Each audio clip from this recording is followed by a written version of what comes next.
How would you rate this on the hot mess thermometer? This is a very hot mess. I'm not going to say it's a nuclear mess, but I'm going to say it's a very hot mess. It is. Here's the thing. Well, Kevin, is it just me, or has this been a messy week for Silicon Valley news? A very messy week. It seems like everywhere we look, there's one calamity after another, and when that happens on the show, we like to do a little segment that we call Hot Mess Express. All aboard!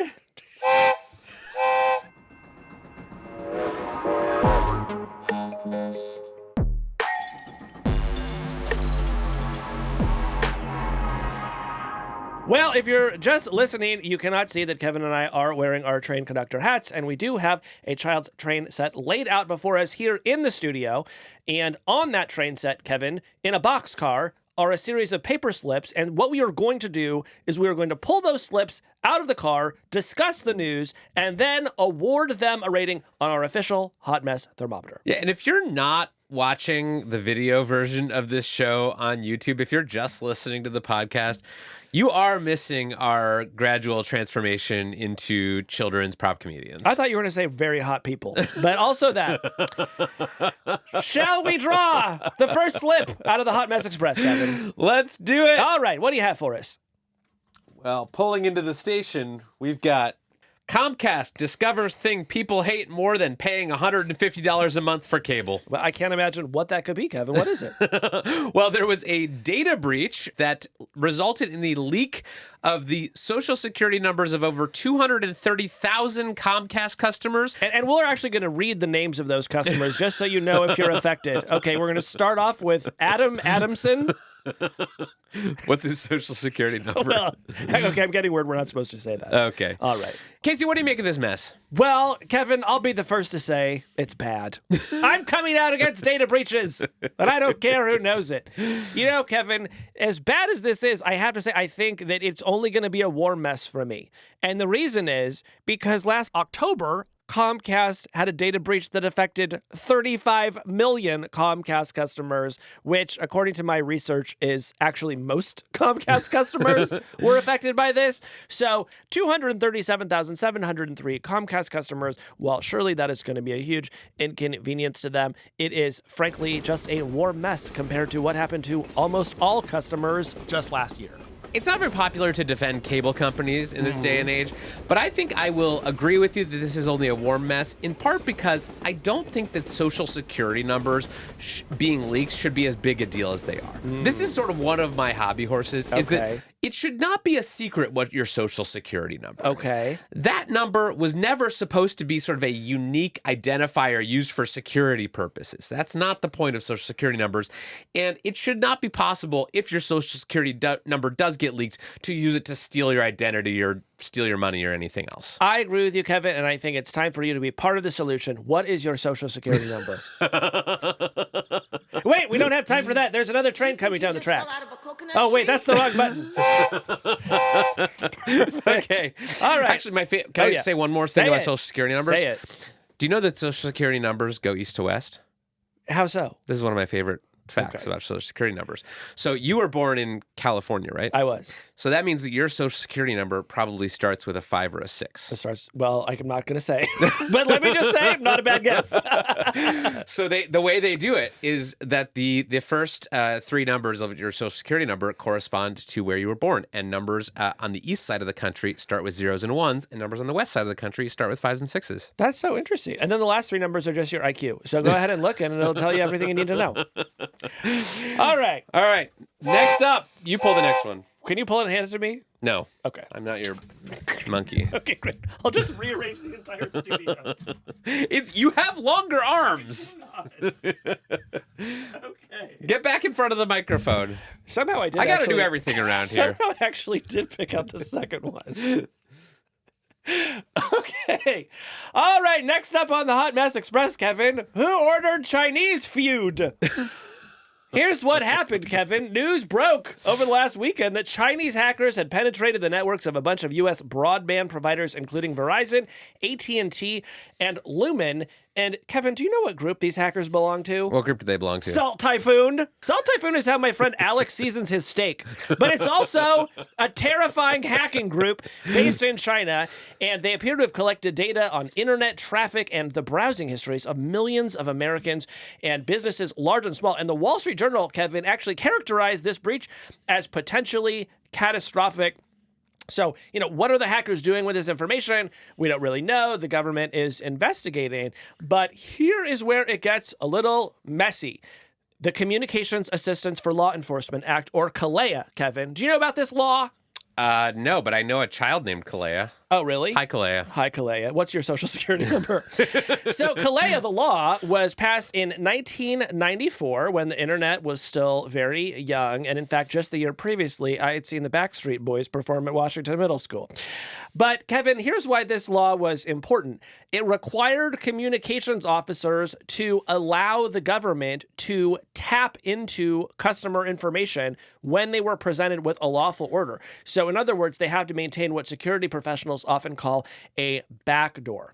And if you talk to any security professional, what they will tell you is you do not want to install backdoors for law enforcement because inevitably those backdoors get exploited by our adversaries. Right. This is a big talking point among security folks is like it's impossible to build a backdoor into a piece of technology that only the good guys can use. Yes. Invariably, whenever people try to design a backdoor into a piece of software so that law enforcement can tap your phone or get access to your email or what have you, that ends up being exploited by malicious actors as well. That's right. And that appears to have been what happened here. China was able to use the sort of rails that were established by this law to penetrate our networks. And now apparently they're laying the groundwork for what could be a major cyber attack. So, Kevin, what kind of mess would you say this is? This is a hot mess. This is an official hot mess. It just seems to me like every year or two we get evidence of some new massive hack related to China or the Chinese government. Like there was that hack a number of years ago of the Office of Personnel Management, OPM, that resulted in a bunch of information about federal employees being stolen apparently by China. So we it had just the seems like ODB hack where Old Dirty Bastard did a guest verse on a Mariah Carey song.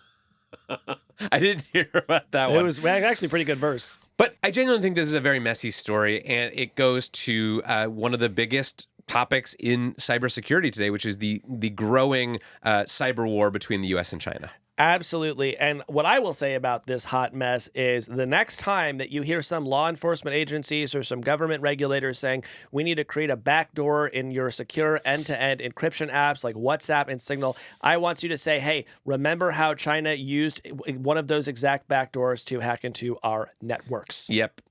Okay. Let's go back to the Hot Mess Express. Let's see what's on the train.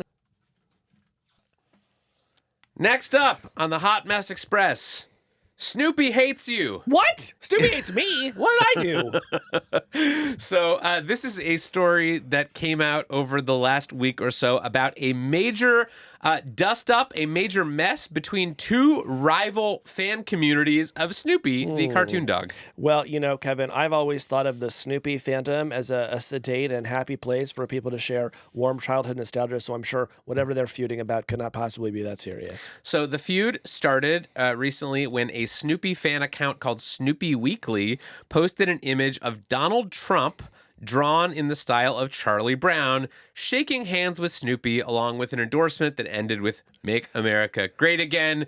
This, of course, was sort of very controversial in the bipartisan Snoopy coalition. Yeah. Snoopy has generally stayed out of politics, and I believe he has not previously made an endorsement in a presidential race. True. And so there were other communities of Snoopy fans who responded with comments on this post, including one that said, "Snoopy hates you," which is just a pretty harsh thing for a Snoopy fan to say to another Snoopy fan. Very much so. Others accused Snoopy Weekly of a recent, quote, aggressive fascistic push, and pointed people to another fan site, Daily Snoopy's, where Snoopy has appeared to show support for Palestinians and progressive causes. Oh, my goodness. Well, Kevin, it just goes to show that we're living in such polarized times that politics can't help but find their way into previously sacred spaces such as the Snoopy fandom. Yeah. I just feel like the great thing about these fandoms is that they are, a lot of these fan accounts are operated by, individual people, and those people just have their own challenges in their lives. And so sometimes one of these fan accounts will go dark for a while, and the person will come back, and people will be like, oh, welcome back. Where have you been? And they'll say like, oh, I was in prison, or, oh, I had like a major like mental health crisis. And it's like, but now I'm back, and here's more images of Taylor Swift. So yeah, always a good time on the internet. What an inspiring internet we've built. Wait, what kind of mess did we decide this is? I think this is a medium mess. Obviously, if you're a Snoop, I don't know. What do you think? I think this is a hot mess. Like a Snoopy fan account went dark after endorsing in the presidential election. That's so needlessly messy. Yeah, it's ridiculous. It's messy. It didn't need to be this way. And actually, my understanding is that Charles Schulz, the creator of the Peanuts, took a lot of pains to keep Snoopy out of partisan politics. Basically, he wanted Republicans and Democrats to love the Peanuts universe, and so he sort of rarely waded into charged political topics. Yeah, Snoopy refused to campaign for Warren Harding in 1926. What else is coming down the tracks? This next one's for you. Okay, great. Next up, Kevin, it's a WordPress nerd mess.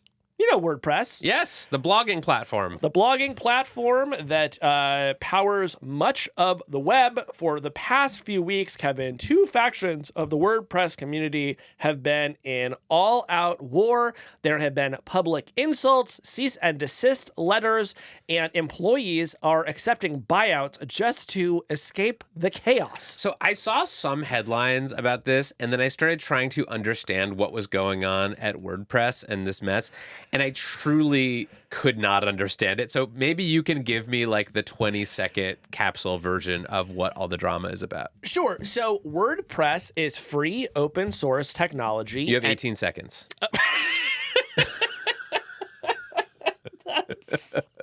I guess now it's 13. Okay, we didn't call it the Hot Mess Express. It's not the Hot Mess long version.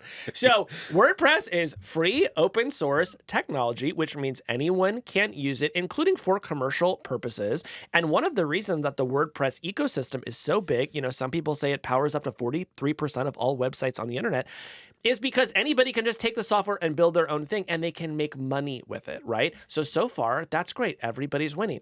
But here's the thing. Along comes a private for-profit company called WP Engine, and they start to make lots and lots of money off of WordPress. But, and here's the catch, Kevin, they don't really contribute very much back to the ecosystem. So the etiquette of open source is if you use this product, you should be improving it, you should be forking it, you should be pushing your little changes and your little bug fixes. But WordPress's founder, Matt Mullenweg, is arguing that WP Engine has been a bad actor in the ecosystem by essentially taking all of the good that WordPress ever created, hoarding it and reselling it, and not contributing its fair share. So that is the argument. But here's the thing. That's not actually how open source software really works. So if you want to know, well, what is the argument against what Matt Mullenweg is saying? It's like, look, whatever they're complaining about, these are not the terms on which open source software is offered, right? The terms are, I'm giving you this. I'm making no warrant that it is, safe or whatever. Like, it's essentially, buyer beware. But once you take it, you can do what you want with it. And so for them to come in afterwards and say, well, we've just decided that you have to pay us 8% of your revenues or we'll see you in court. If nothing else, it is a breach from how these kinds of disputes are normally handled. Kevin, what makes this even messier is Mullenweg's own entanglement with the broader WordPress universe. He is the owner of WordPress.com, which itself sells these services commercially. And so some people are arguing that he is being hypocritical. Is WordPress.com contributing to the open source community? There's sort of a lot in there. And again, it's very personal and it's very entangled and it's very messy. Wow. I almost understand what's going on at WordPress now. Thank you for that. How would you rate this on the hot mess thermometer? This is a very hot mess. I'm not going to say it's a nuclear mess, but I'm going to say it's a very hot mess. It is, here's the thing. Feels very personal for something that ultimately is just about open source software that makes websites. There is clearly so many hurt feelings here. There's so many accusations. And at the end of the day, it's not really clear to me that it's going to matter that much to anyone who uses the internet. So that just feels very messy, Yes. I would say it's a very hot mess too, because if I've learned one thing over the past year, it is that open source software developers will get very, very angry at you for doing things they don't like. This happened to me. I'm not going to tell the story. No, let's get into it. No, what's the worst thing that ever happened to you because of open source software? Well, I made a joke in a column about an open source database called Postgres that sort of implied that it was too nerdy to understand, and people got really mad. I got a lot of Linux developers emailing me. Let me just say, that was a hot mess. And that's why it's important that your social security number never leaks. Yes, it's true. All right. You think you just fell I keep pressing the wrong button. I think we have one more mess to discuss, Kevin. Last stop on the Hot Mess Express today. Chrome away from home. This is a story about Google and its seemingly endless antitrust struggles. This week, the DOJ made a court filing in its antitrust case against Google, suggesting that one of the things that they want the Department of Justice to do is to force Google to break up. Yes, Kevin, we've now entered the remedy phase, which is, of course, Jason Mraz's favorite phase of any antitrust trial. And the Department of Justice has put forth what it thinks would sort of right the ship, would prevent Google from having an unfair advantage in maintaining its illegal monopoly in search. Yes, and one of the things that the DOJ wrote in this filing is that they are considering forcing Google to basically spin off certain products, including Google Chrome, Google Play, and Android, to basically stop them from using those products to give an unfair advantage to their search business. So, Casey, what do you make of this mess? Sounds great to me. I mean, honestly, I don't know what benefit I'm getting as a consumer from the fact that Google owns Chrome, right? I'm not really sure what benefit I'm getting from Google owning Android. I see all the benefits from Google, owning this sort of vast swath of the web. But for me, it's much less clear. So, Google put out a blog post today where they said this would harm consumers, it would be bad for privacy, and it would discourage innovation, suggesting essentially that Google would simply stop trying if it no longer owned, all of these services. I think they're crocodile tears, and I'm very excited to see the DOJ make this full case in the weeks ahead. Yeah, and who knows if this will stand up? Who knows if they'll actually go all the way toward forcing a breakup?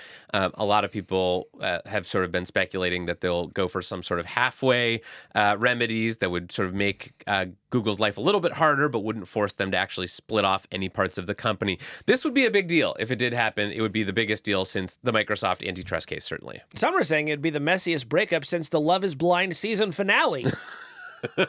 It's a great topical TV joke. I haven't watched the show, but people are saying that. Yes. So what kind of mess do you think this is? This, I would say, for now, this is sort of a simmering mess. This is like a medium mess that has a potential to boil over if the DOJ does, in fact, decide to pursue the big remedies. I think that's fair. I would say that it is not a mess. This is actually just the wheels of justice turning in the manner that I wish they would more often, which is to go tackle the biggest problems on the internet and attempt to resolve them in favor of the consumer. So our thanks to the Department of Justice.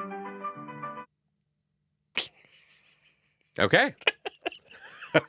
And with that, Kevin, it's time for the train to once again leave the station.